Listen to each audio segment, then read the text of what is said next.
ماشاء اللہ لا حول ولا قوة الا باللہ العلی العظیم۔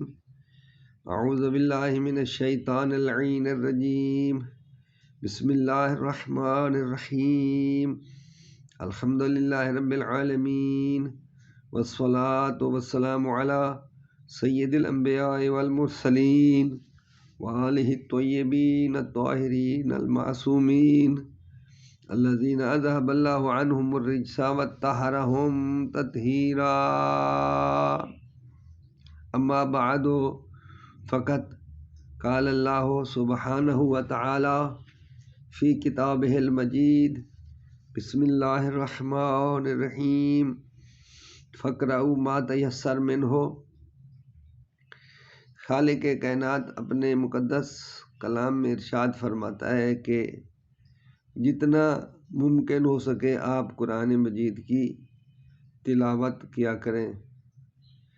تو آج کا میرا موضوع ہے سورۃ بقرہ۔ یہ سورۃ بقرہ قرآن مجید کی طویل ترین سورت ہے۔ یہ بہت بڑی لمبی سورت ہے۔ اس سورت میں اللہ تعالیٰ نے اپنے احکامات واضح طور پر بیان فرمائے ہیں، جس میں اللہ نے متقی کی نشانیاں بھی بتائی ہیں، اور یہ بھی ہمیں حکم دیا ہے کہ یہ قرآن مجید جو ہے صرف اور صرف پرہیزگاروں کے لیے ہدایت ہے۔ اب سورۃ فاتحہ میں اللہ نے پرہیزگاروں کی تقریباً تمام علامات جو ہیں وہ بیان کر دی ہیں۔ اس کے بعد پھر خالق کائنات سورۃ فاتحہ میں پرہیزگاری کا انجام بھی بتا دیتا ہے۔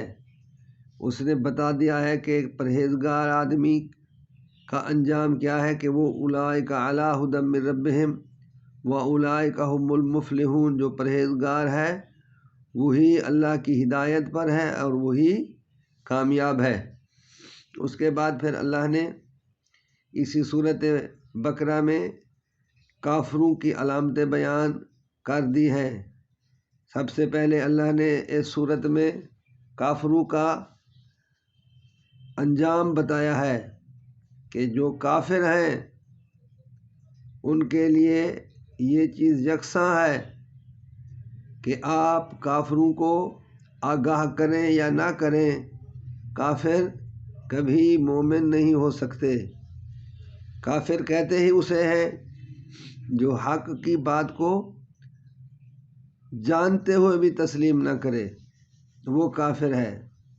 اب ہم نے اس آیت کے اوپر غور کرنا ہے کہ کون کون سے افراد ہیں کہ جو حق کو سمجھنے کے باوجود بھی حق کی بات کو تسلیم نہیں کرتے۔ تو جب وہ حق کی بات کو تسلیم نہیں کریں گے تو پھر ان کے دلوں پر اور کانوں کے اوپر مہر ہے، کیونکہ وہ سنتے ہی نہیں۔ وعلی ابصارہم غشاوہ، اور ان کے آنکھوں کے اوپر جو ہے وہ پردے ہیں۔ دلوں پر، کانوں کے اوپر مہر، آنکھوں کے اوپر پردے، یعنی اس پردے کی وجہ سے وہ دیکھتے بھی نہیں، اور جس کے نتیجے میں وہ بہت بڑے عذاب میں مبتلا ہوں گے۔ اس کے بعد پھر اللہ پاک نے اس عظیم صورت میں منافقوں کی بہت سی علامات بیان کی ہیں۔ ان علامات میں سے کچھ کا تذکرہ میں آپ کے سامنے کروں گا۔ تو وہ کیا علامات ہیں؟ وہ یہ ہیں کہ وہ دھوکے باز ہوتے ہیں، یعنی منافق دھوکے باز۔ اب لہذا اگر کوئی آپ کو دھوکے باز نظر آئے تو سمجھو کہ وہ منافق ہے، وہ مریض ہے، ان کا دل مریض ہے اور اللہ تعالیٰ اس کو شفا نہیں دیتا۔ تو پھر اس کے بعد پھر اللہ نے قرآن مجید میں ایک اور علامت بیان فرمائی ہے، وہ کیا ہے کہ وہ منافق جو ہے وہ فساد کرتے رہتے ہیں، یعنی لڑتے جھگڑتے ہیں، اور نام کیا دیتے ہیں؟ وہ کہتے ہیں کہ ہم جو ہے ان کو مسلمان کر رہے ہیں، ان کی اصلاح کر رہے ہیں، لیکن اللہ فرماتا ہے کہ فساد کے ذریعے اصلاح ہرگز نہیں ہوتی، بلکہ یہ جو فساد کا راستہ اختیار کرتے ہیں وہ مومن نہیں ہے، بلکہ فسادی منافق ہیں۔ لیکن یہ ایسے لوگ ہیں جنہیں کسی قسم کا کوئی شعور نہیں۔ ان کے دو چہرے ہوتے ہیں، جب وہ مومنوں سے ملتے ہیں تو اپنے آپ کو مومن ظاہر کرتے ہیں، اور جب وہ منافقوں کے ساتھ ملتے ہیں تو وہ واضح طور پہ کہہ دیتے ہیں کہ ہم تو آپ کے ساتھ ہیں، ہم تو مومنوں کو ایسے ہی دھوکہ دے رہے ہیں۔